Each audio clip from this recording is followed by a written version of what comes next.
I'm very pleased to present your host, Nerrilee Weir, Rights Manager at Penguin Random House Australia since 1998, and is responsible for selling rights in both the adult and children's lists in all markets outside of Australia and New Zealand. Nerrilee handles English language rights sales, North America and the UK, translation rights sales, and film, television, and audio rights. I'd like to welcome Nerrilee, and thanks for joining us. I'll now turn over the mic to you, Nerrilee, so that we can get started. Okay, good morning or good afternoon, and welcome to everybody. This feels kind of odd talking into my computer, but I hope that everyone can hear me. So as Christy said, I've been a rights manager at Penguin Random House for 18 years, so my experience is obviously selling rights outside of our market, but I've also been actively involved in the wider industry for a long time. So what I hope to do in the next hour is give you an overview of the Australian publishing industry and our retail market, and to give you an idea of what's working, the trends, the different publishers, the different retail shares and outlets, and also look at the opportunities and the challenges that exist for you when selling rights or exporting into the Australian market.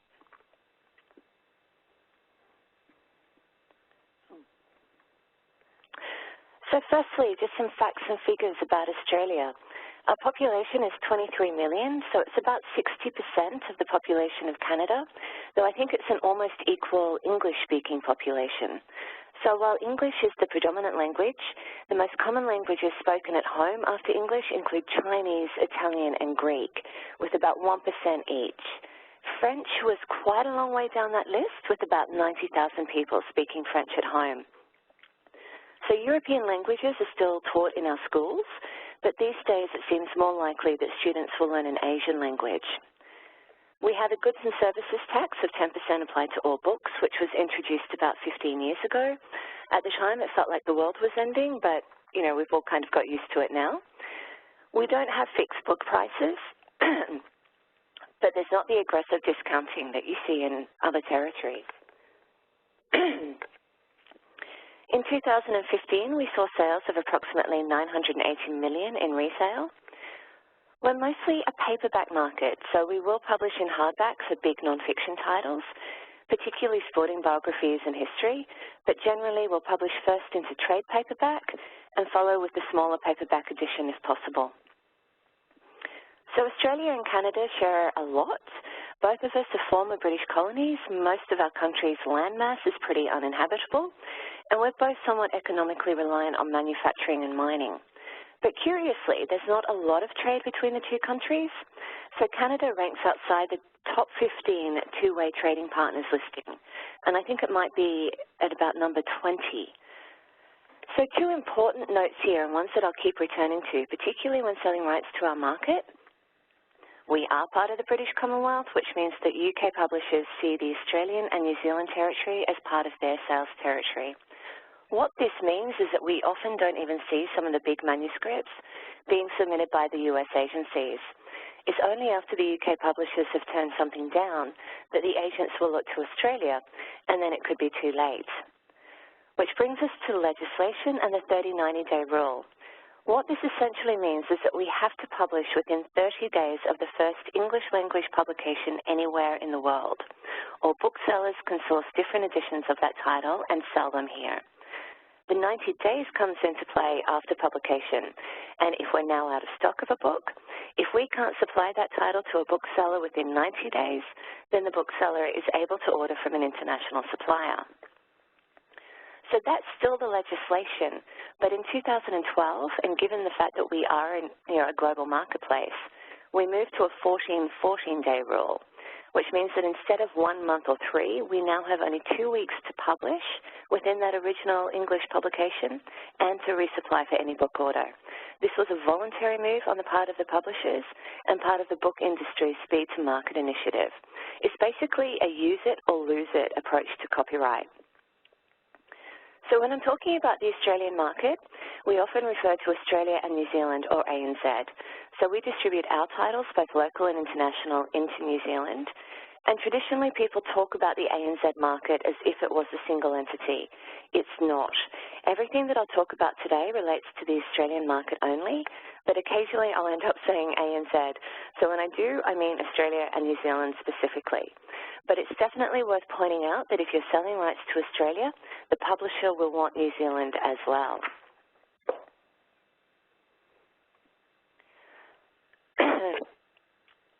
We don't have the figures for 2015 yet, but the total number of publishers recorded in 2014 was 3,815. So out of these, 24 companies published more than 100 titles, 94 companies published between 20 and 100, and a further 81 companies released between 11 and 20 books. So including publishers whose lists are smaller than 10 titles a year, I would say that we have around 300 active publishers.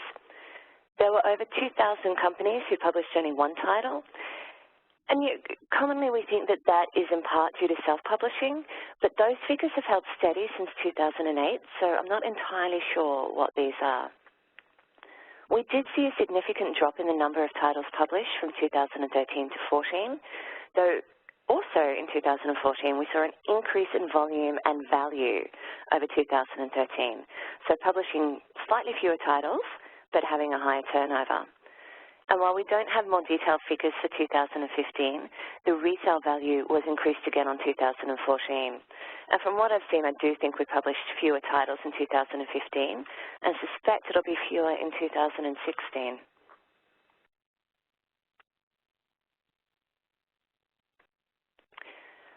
So who are our publishers? We have local publishers representing all the multinationals, so Penguin Random House, obviously, HarperCollins, Pan Max, Simon & Schuster, and Hachette. All of these houses act as the distribution arm for their parent companies, but they all have very active local publishing lists. We have a thriving independent publishing culture. At the larger end, these include Allen & Unwin, Text Publishing, Scribe, Hardy Grant, and Black Ink, as well as the newer and smaller independents like Affirm, Pantera Press, and Transit Lounge, to point out just a few. The small publishers have a great website under the Small Publishers Network banner, and I think that there's about 250 registered publishers in that network, including Text and Scribe, which is still defined as small. We have excellent university presses from nearly every state, including the University of Queensland Press, University of New South Wales, and Melbourne University Press. They all publish trade titles as well as more academic and scholarly titles, or titles of particular cultural relevance. The University of Queensland Press published Peter Carey for 30 years until Mr. Carey moved to Random House. They were also the first to publish and nurture some of our literary greats, such as David Malouf and Roger MacDonald, both of whom are internationally recognised. And while all of our publishers publish Indigenous titles and authors, we do have specialist Indigenous publishers such as Margabala and IAD Press. There's also been an emergence of newer publishers in the last, say, 5 to 6 years, working on different models and structures in light of the changing technologies and marketplace. These publishers are experimenting with content, delivery, apps, financial models, and author platforms. So just 3 examples of these. Established in 2008, Pantera Press pays a small upfront fee, so I think they still call it an advance, but it is very tiny, and works on a profit share of 50-50 with their authors. I'm not entirely sure how it works with the authors, but in the last 5 years, they've expanded their list and their staff, and I'm a bit of a fan of what they're publishing. They've also retained their authors, which is another sign that they're doing something right.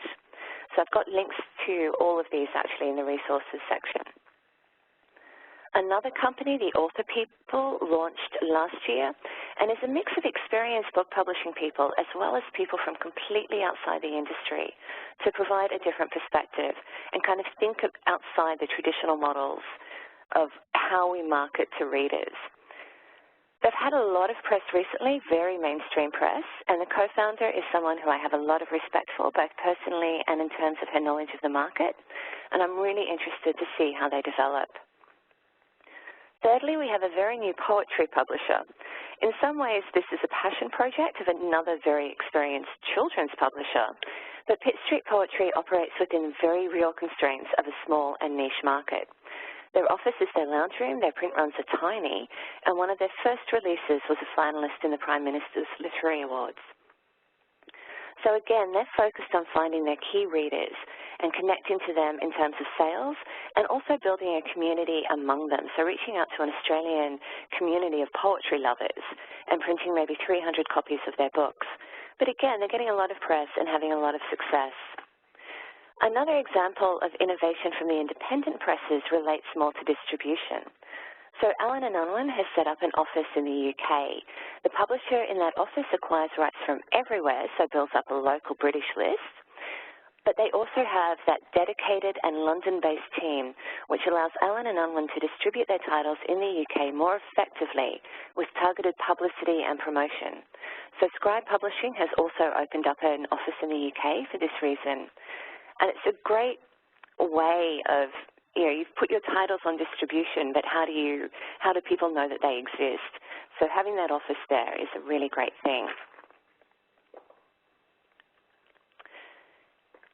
In terms of market share, Penguin Random House is the market leader, and this figure is after the merger, followed by Hachette, HarperCollins, and Pan Macmillan. Independent Allen & Unwin is fifth in terms of market share. But with any graph, I think this is only showing a broad picture. Certainly in 2014, the smaller presses had some phenomenal successes, both in terms of single best-selling titles, but also just in growing their business. One of the newest but very prestigious literary awards is the Stella Prize, which celebrates Australian women's writing. The winner of the Stella Prize in 2015 was Strays by Emily Bitto, published by Affirm Press, and which will be published by Penguin Random House in Canada and Hachette in the US. In 2013, 5 out of the 6 shortlisted titles were published by an independent publisher. In 2014, it was 4 out of the 6, and the same in 2016. Each of the winners to date have come from an independent press. So there is some really exciting publishing happening on this level, and it adds to the overall level of engagement and vibrancy within the industry. And I point these publishers out as well because they do acquire rights internationally. So ebook sales, they're kind of very difficult to talk about because we can't accurately measure them yet, and they're not included in any of the details to follow. So generally speaking, we believe that they're around 20% and mostly price and genre driven, and a lot of self-published titles, mostly self-published by Amazon and the CreateSpace platform. Amazon has the largest market share, followed by Apple and then Kobo. All reports suggest that while print sales are seeing an increase, ebooks are pretty stable and likely to stay that way.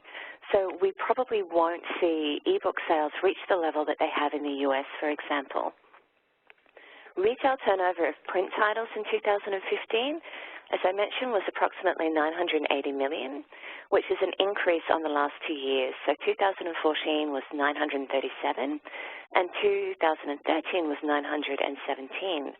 So we are seeing a nice upward trend, but this is still a lot less than in 2010 when the turnover was $1.3 billion. So while there's cause for optimism, we are seeing increased sales and the market is definitely holding steady, we're not seeing real gains either. So why the downturn after 2010 and that kind of record turnover? In 2011, we saw the collapse of the Red Group, which included the physical bookstores of Borders and Angus & Robertson, and they held a 20% share of all print sales. And we've never really seen that 20% picked up from anywhere else. At one point, we thought it might be ebooks that would step in and do that, but it didn't really happen. And of course, ebooks did enter the market in a big way in 2011 with the launch of the iBookstore and Kindle. We also had a very strong Australian dollar over 2012 and 2014, which led to a lot of people shopping offshore at Amazon and Book Depository. And it wasn't only books that we saw that in, it was across all retail sectors, fashion, DVDs, CDs at the time. But all of that combined for a very tough retail outlook over those years. But I am optimistic. I feel that there's a lot of energy. We are seeing those gains. And if not, well, I'm going to celebrate the fact that we are stable and holding steady. Looking at the retail market share, we're very lucky in Australia in that independent retail sector is really, really strong and accounts for 26% of sales. We have about 170 independent bookshops nationally, and they all come together under the Leading Edge banner. They have their own conference annually. They also have their own book awards known as the Indies, and the winner of their Book of the Year was announced just last week. Then we have the chain bookstores such as Dymocks and online retailers such as booktopia.com.au, which make up 43%, and then our discount department stores, which are about 30%. We did have two major local online retailers with Booktopia and Bookworld, but Bookworld was acquired by Booktopia just last year and rebranded as Angus & Robertson. Obviously, consumers buy print books from Amazon.com, but it's only been in the last 18 months that we've had an Amazon.com.au, and this is still only for Kindle ebooks. Amazon hasn't had a warehouse here and haven't been able to ship print books from within Australia. So when consumers do buy from Amazon.com, you're hit with those really high postage charges. The new entry to the local market, though, could change things. So Book Depository, owned by Amazon, is now shipping books direct from within Australia rather than from the UK. So again, while people have been shopping at Book Depository, the fact that they're now able to deliver even more quickly and cheaply will build up their market share. In terms of discounting, our discount department stores offer 35% discount off all books at all times. Online bookstores discount between 10 to 30%, and there's not that much discounting at our chain booksellers such as Dymocks. There is some direct-to-consumer selling by trade publishers, small through to large, but no real figures on how this is working. Booksellers have raised a few concerns, but it doesn't seem to be competing with them at all. So many publishers see this as a way of making older backlist titles available, and importantly, as a service to the consumer, who, if they're already on a publisher's website, has the choice to buy direct.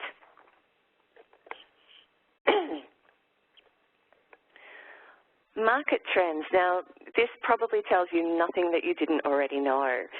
And the Australian market is largely a distribution market, predominantly for the UK. So for Random House, the titles that we sell in our market on behalf of our UK sister company, they're a big part of our business. Our local publishing is a separate profit centre, even though we share the same sales team, publicity, and marketing teams. So when looking at the best-selling titles to gauge market trends, we do see the influence of those international distribution titles. In terms of categories, non-fiction still outsells fiction, and the biggest categories are food, drink, biographies, and memoirs, and, of course, colouring in books. In adult fiction, we definitely follow international trends with a strong showing from local authors. In children's, we do seem to be all about the brands, whether or not they're local or international. And, of course, movie tie-ins absolutely dominate across all sectors. So best-selling titles in 2015 for adult. Now, this is just literally the top 10, and I'm going to start here and then break it down a little bit more. So as you can see, the big trends at the moment are colouring in books. Grey sold over 200,000 copies, The Girl on the Train over 160,000 copies, and Go Set a Watchman sold 110,000 in hardback. That was one of the rare titles that we did do in hardback. But all three of those titles were sold on distribution rather than under license with the local publisher. Each of these 5 colouring in books sold over 100,000 copies, and Jamie Oliver was close to 150,000. But what happens underneath that? So if we separate by fiction and non-fiction and take out the colouring in books, we see that our local authors are really well represented. So 5 out of our top 10 2015 titles were written by Australians. Curiously, there are only 2 North American authors here, 2 British and 1 international. The Dressmaker was originally published in 2000, but reissued with the film tie-in cover and sold an additional 80,000 copies in 2015 alone. Australian authors Leanne Moriarty, Richard Flanagan, and Kate Morton are all published internationally. And we had sales of over 1 million copies for these 10 titles alone. Other international authors selling over 50,000 copies last year include All the Light We Cannot See, Rogue Lawyer by John Grisham, and Gone Girl by Gillian Flynn. Total sales of Gone Girl are astronomical, and they must be close to 500,000. So the 50,000 copies were just from last year. In local and international nonfiction, we take out the colouring in books, and it seems that Australians are all about cooking and lifestyle. We're quitting sugar, going paleo, making smoothies, and reading memoirs. 2 of the 3 non-cookbook titles in this list have a movie tie-in, and the other one, from Mel's, is written by one of our local biggest-selling non-fiction authors. So what we see here is a 70-30 split of local and international authors, selling about 730,000 copies for this top 10, so less than our top 10 for fiction. Looking below the top 10 for international authors, we find I Am Malala, The Magic Life-Changing Art of Tidying by Marie Kondo, and H is for Hawk by Helen MacDonald.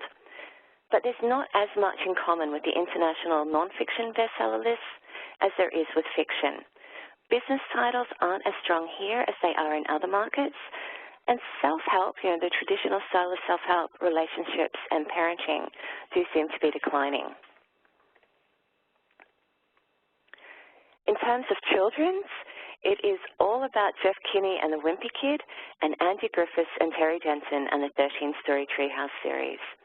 Unlike the adult bestseller list, we have local licenses for Wimpy Kid, most of John Green, so these titles are published here rather than distributed. The first title here, the 65-Story Treehouse, was actually the biggest selling title of all of them in 2015, selling over 300,000 copies alone. Outside of this list, I'd still mention Girl Online by Zoe Sugg, which was a big success for us. Rainbow Rowell, Gail Foreman, Rick Riordan, James Dashner were all strong in 2015, and it probably goes without saying that Harry Potter, Hunger Games, Divergent all continue to sell well. But when we look at our total market share by category, nonfiction comes back out on top with 46.3%, and children's is higher than adult. It's surprising to see children's as a bigger section than adult fiction, and a lot of that has to do with the 13-Story Treehouse series. But the children's sector has been strong for a long time and growing for a long time. We have a very well-connected YA blogger scene that also connects with the North American market. Australian publishers do buy rights in children's titles, mostly teen and YA, and there is a lot of opportunity here. But why the big lead by nonfiction? Colouring in books. And just in case you needed to see it, these top 10 colouring in books add another 1 million copies of sales to nonfiction. And these are the top 10 only. There are many, many more underneath that on the bestseller list.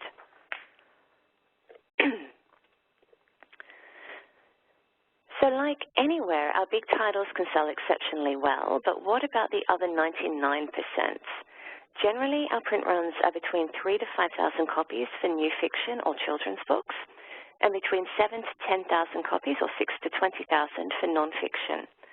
If sales are over 20,000 copies, then I'll happily and accurately call it a bestseller in my rights guide.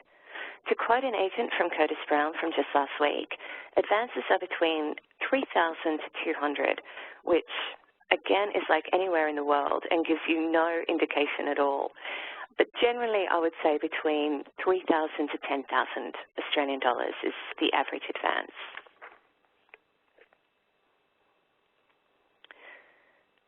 Who are our Australian literary agents? We have a very strong literary agent culture. I'm not sure how this compares to Canada. I'm not too sure if this is a small list or a big list. Curtis Brown is probably the biggest and the most well-known, representing authors such as Hannah Kent, Andy Griffiths, and Tom Keneally. But all of these agents represent some amazing talent and are active internationally in terms of selling rights and also locally in terms of lobbying government on industry issues. So we have over 1,000 authors represented by an Australian agent. We don't have any rights agencies such as the Cook Agency, So agents will obviously hold back the foreign rights in the titles that they wish to sell, but they do grant rights to publishers depending on the title and how active the publishers' rights departments are and how much I beg them sometimes. My London adult rights list is probably evenly split between authors with agents from this list and authors with no agent at all, and my list is fabulous across all of that. Agents do, however, always retain the film rights.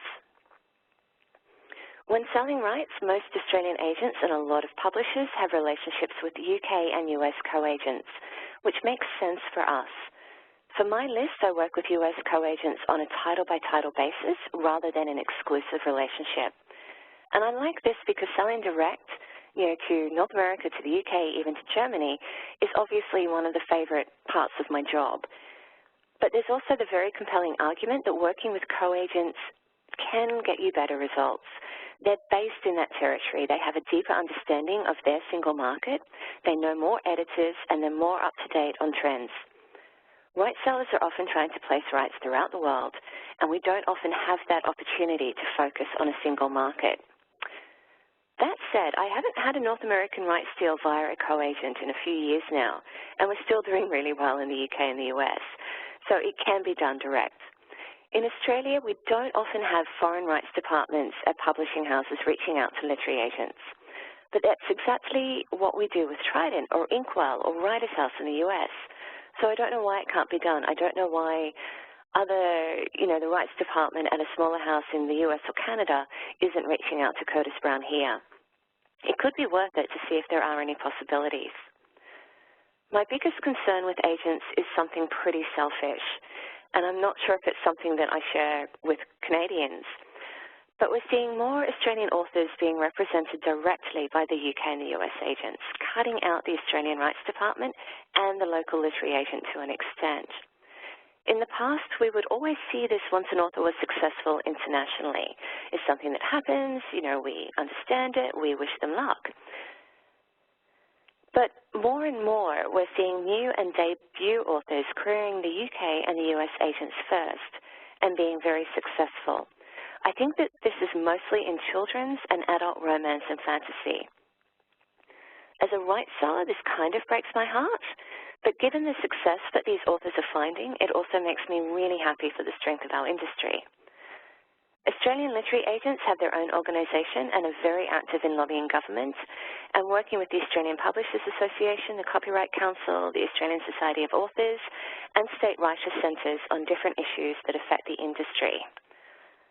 So I hope that that's something of a broad overview of the Australian market before we move into rights and distributions and the opportunities and challenges that can exist for you.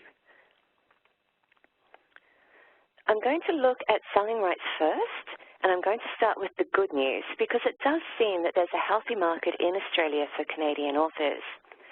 The best example would be The Brain That Changes Itself by Norman Doidge, which Henry Rosenblum at Scribe was smart enough to buy and which has been an enormous success in Australia, selling some 200,000 copies to date.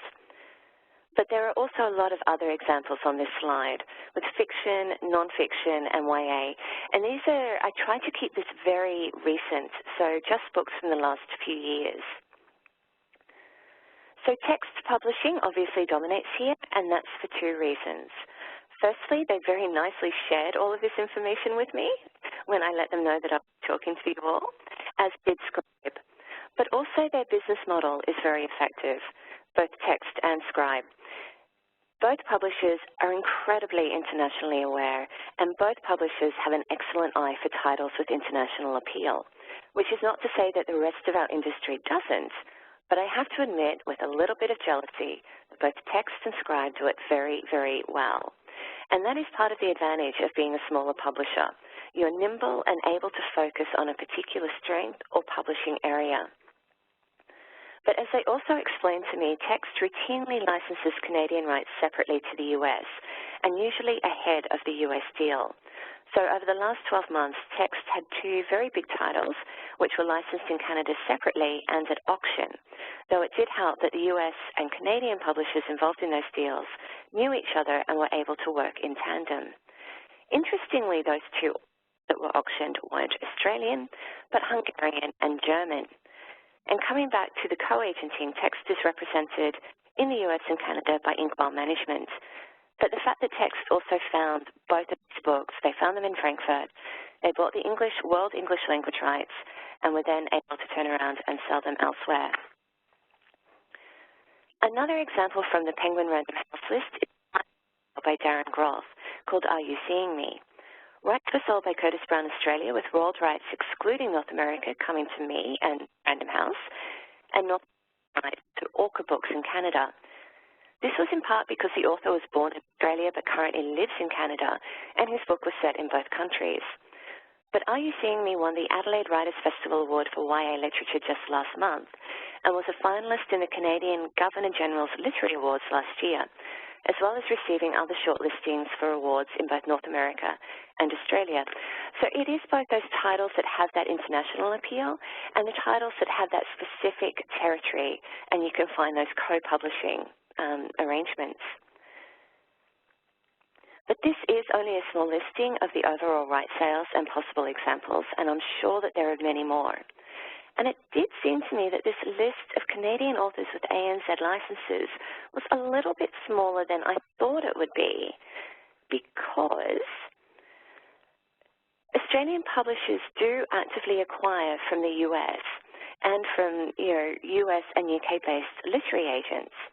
So looking only at the Random House Australia imprints, so not Penguin, but just Random House, over 2015 and 2016, we have local licenses for the titles that you see on the screen. And we acquired the rights from Wiley Agency, David Hyam, Rogers Coleridge and White, Abner Stein, who co-agents with the US, Trident Media Group. Strangely, nothing from rights departments within publishing houses. And I know that that's reasonably new. Definitely 5 years ago, we were seeing a lot more from the rights departments rather than the agents. So my acquisition editors all acquire from North America, and I spoke to them asking them what are they looking for. Not many of them could remember hearing from Canadian publishers or agents in a while, so there's definitely an opportunity to get in touch with them all ahead of London Book Fair. And just to note that I'm not too sure. In my memory is that we used to hear a lot more from Canada and Canadian publishers and agents, and I'm not sure if you stop thinking about our market or if you're also in the same situation as we are, where submissions are being made by the US agents, or you are focusing on the UK. So it's interesting that that has dropped off, even though we are still acquiring. In terms of what my editors are looking for, they all listed high-end adventure stories, pop culture, such as, Sick in the Head, literary true crime, think Making of a Murderer. But when you look at the list of what we've acquired, we see that it is a broad range, from literary and commercial fiction, self-help, global issues, and memoir. Ultimately, we do follow international trends, but there can always be a book that surprises you. So Dark Money by Jane Mayer is currently on both the New York Times bestseller list and the Globe and Mail bestseller list. Given that this is a serious look at American politics, you might not think that it would appeal to Australian publishers in a right sense or Australian readers. But that savvy publisher at Scribe has bought the local rights and will publish the print edition in May. Their ebook is available now, and I'd imagine that they air freighted in some print copies to protect copyright. I'm not sure why they delayed publication to May, but it's fair to say that Australians will still be glued to the US presidential campaign then. How do you know who to submit to within the Australian publishing area? You do a lot of research. It is so hard, and we are also time poor, and people move jobs, and their tastes change, and the trends change. But the Think Australian catalogue or publication is produced each Frankfurt Book Fair, and this includes a listing of publishers and contact details. It's usually the contacts of the rights people, but you can, of course, always reach out to rights colleagues and ask their advice on who to submit to in their company. I couldn't find an overall list of Australian acquiring editors and what they acquire, which isn't very helpful at all. I have a list of my editors in my rights catalogue, including what they acquire, their taste, and those catalogues are available on the Penguin Random House website. But I don't think many other people do that, so it can be difficult to know. But the good news is that a lot of Australian publishers attend Frankfurt, London, Bologna, and BEA. Publishers from Penguin Random House, Hachette, Harper, Black Ink, Text, Affirm, Pantera, and our university presses all travel internationally. So it is a case of reaching out to them and then staying in touch. You can nearly always find the contact details for the rights people online. So again, reach out to them and ask them for the details or who from their editorial team is attending the book fair. And if the editors aren't attending the fair, add them to your catalogue mail-out list and get in touch by email. I'm going to stay with rights for just a little bit longer and talk about the challenges. Apart from you've done your research, you know exactly who you're submitting to, but what are the issues that you could face now? One of the biggest issues is the fact that we're part of the British Commonwealth, and the ANZ market is a big one for the UK. And they do factor our sales in when acquiring international authors. I would imagine that your authors, like ours, look to the UK as the biggest market outside of the US. And it is. So, of course, you'll focus there first. But if you don't sell in the UK and believe that the book has huge potential in the ANZ market, you might approach Australian publishers after that. But by then, it'd be too late, and we come back to the 30, 90, and 14-day rules. So our lead times are still 6 to 9 months. If you're pitching a book that's due to be published in your market in about 3 months' time, it's very, very difficult and kind of next to impossible to get an Australian publisher on board. So the earlier you can pitch, the better. For non-fiction, that can be on the strength of the proposal, particularly if the book is from an article that's generated a lot of buzz. For fiction, it's even harder. We can go out with the unedited manuscript, but often, I'm sure again, like me, you prefer to wait until that fiction title is as strong as it can be. For Australian rights sellers, it's actually a little bit easier. I can submit from the edited, the final PDF, a published book into the English market languages. The legislation that we have is particular to Australia. The other issue, of course, is identifying the right book to pitch to Australian publishers. Our readers love reading books anywhere in the world, but that setting still needs to cross boundaries in a way. And I think that is easier in fiction than commercial. So while rural and outback romance is a big genre in Australia, and we'll read books set in Montana in the US, my commercial fiction publisher was saying, it could be harder publishing romance with a Canadian setting, but literary fiction with that Canadian setting is a lot easier. Another challenge I wanted to mention is resources and the fact that we are all kind of time poor. From my perspective, we're a small rights team. We're currently 1.5 people on the Random House imprints and 2 people on the Penguin imprints. And we cover all territories outside of ANZ, plus all domestic rights. And we do have a big rights list. About 70% of my sales are into the translation market, and that takes up a lot of time, not just in pitching and submitting, but also the rights contracts, payments, withholding tax, and working with that foreign publisher on marketing. But more of my rights income will come from the English-speaking markets. So the first step is building on from knowing who to submit to. Start with the list of publishers above, from one of those first slides, and then go through the bigger listing on the Small Press Network website. Identify the publishers who are similar to you in terms of list, publishing culture, and build up a network from there. It's hard to stay across all the staff changes, changing trends, and what North American topic is currently trending in Australia. And a lot of this knowledge will only come from staying in regular contact. And that's either through book fairs or email. So distribution. Of course, the other side of making your authors available in Australia is distribution. So many Canadian authors are sold in Australia and New Zealand by agreements with the UK publishers, including all of the authors on this list. Any new release from Margaret Atwood is an event. And I've read all of these authors, strangely enough, and can I just say that Patrick DeWitt's The Sisters Brothers was insanely good. He was in Australia last month for the Perth and Adelaide Writers' Weeks. But that distribution is happening via the UK once British Commonwealth rights have been sold, and the books are coming into our market via the UK publisher. So how do you sell your physical or e-book content in a land far, far away?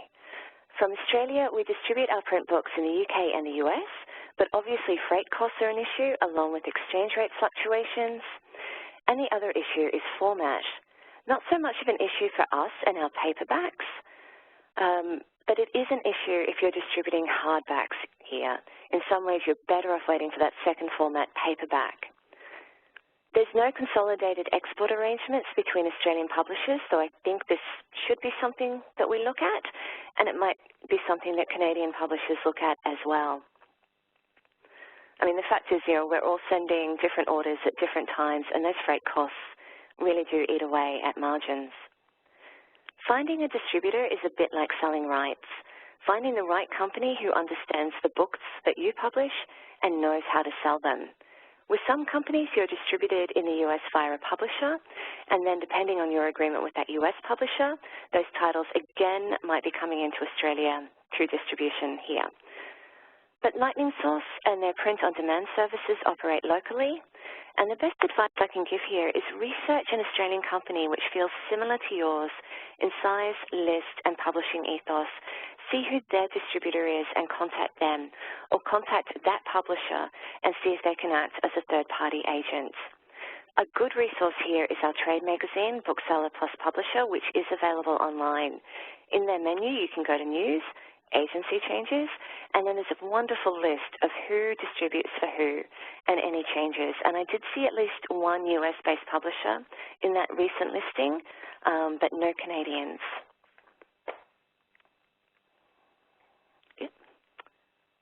Go back, actually.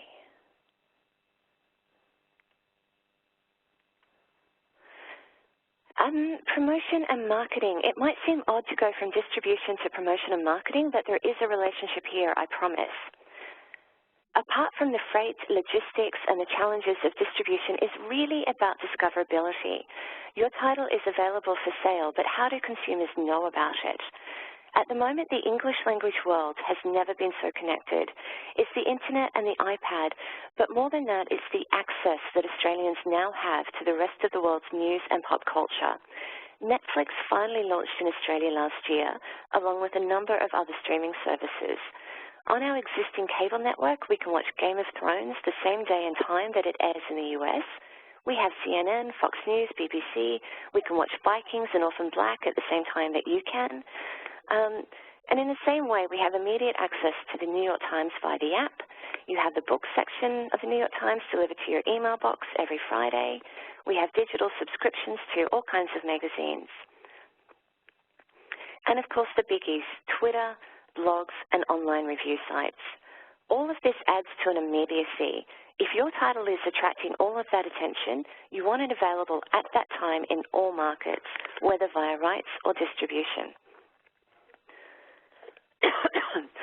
Talking about an ideal world here and not a practical reality, but this is the culture that we live in now, I think. And for Australians, it's still relatively new, as even 5-10 years ago, we were used to waiting months for books and movies, and we're now embracing that immediacy.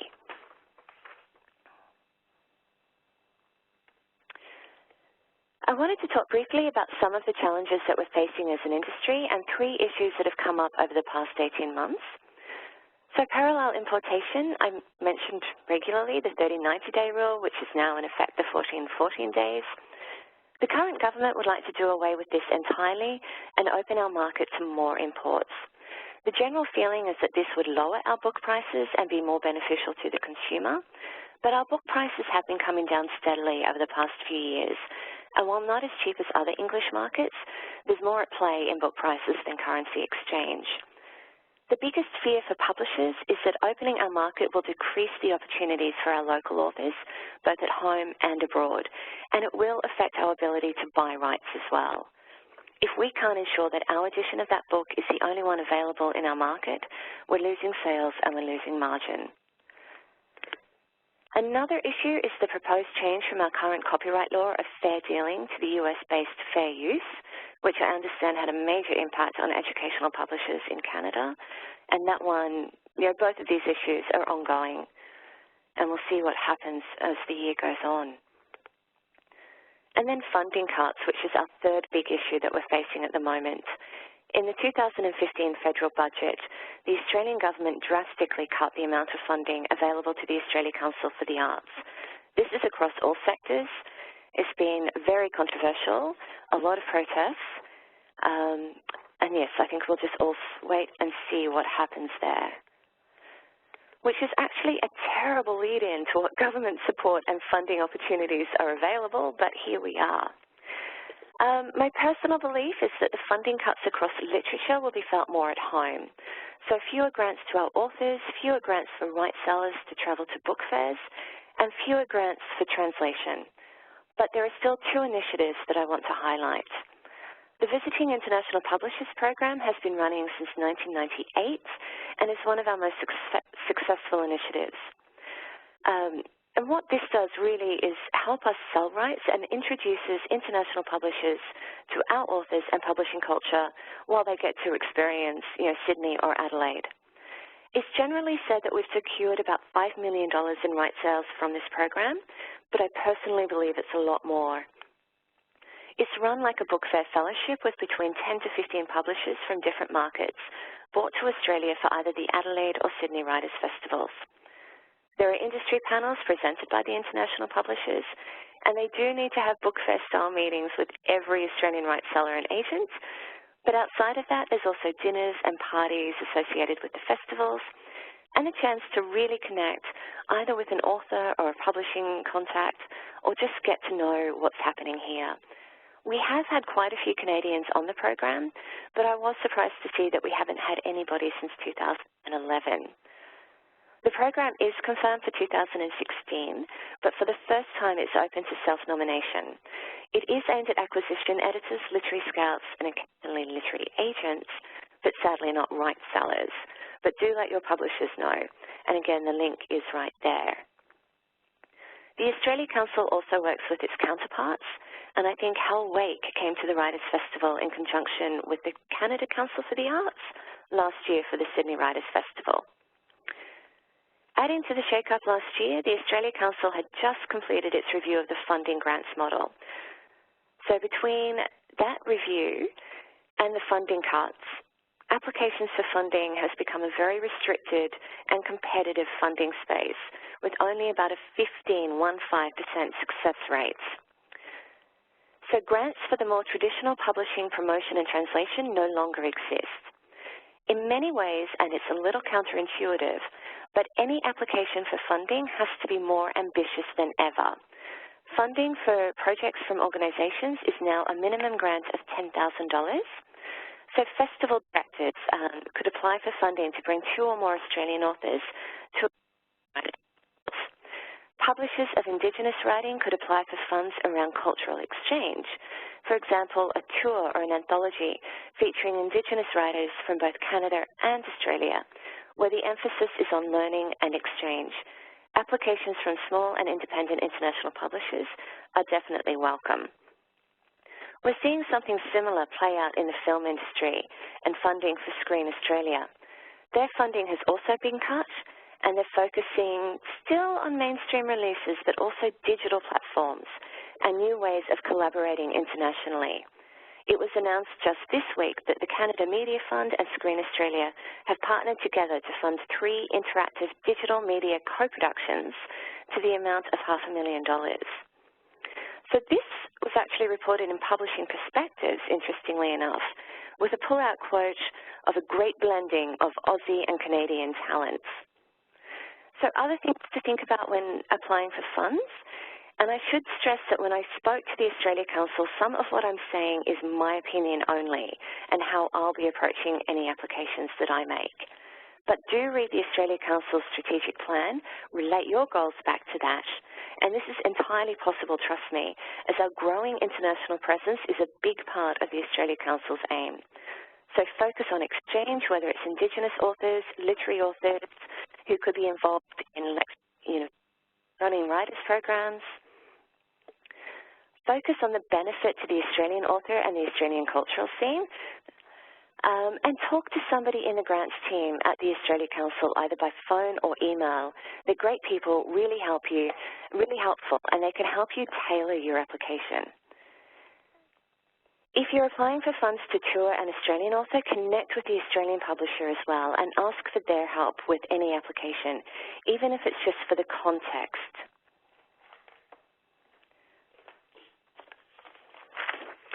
And I think that's about all I have. And then I have a lot of resources and further reading, including articles, some of which are controversial and some of which aren't, but give you an insight into what's happening at the moment.